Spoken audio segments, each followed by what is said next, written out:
Yun mo, lalaki yung mga koi fish ah.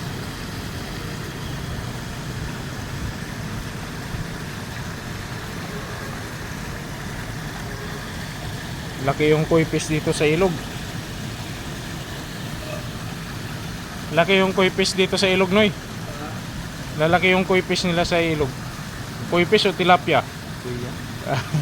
Koi tilapia, lalaki. Tulog na mga yan. At tulog ba yan? Hindi ako nakarinig na humihilik eh.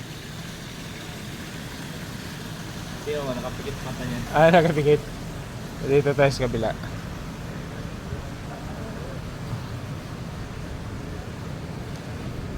Oo nga, mga tulog nga, Noy.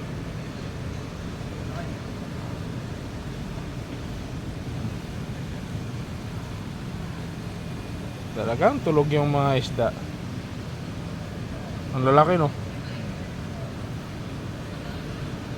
Pero pwede na yan inihaw.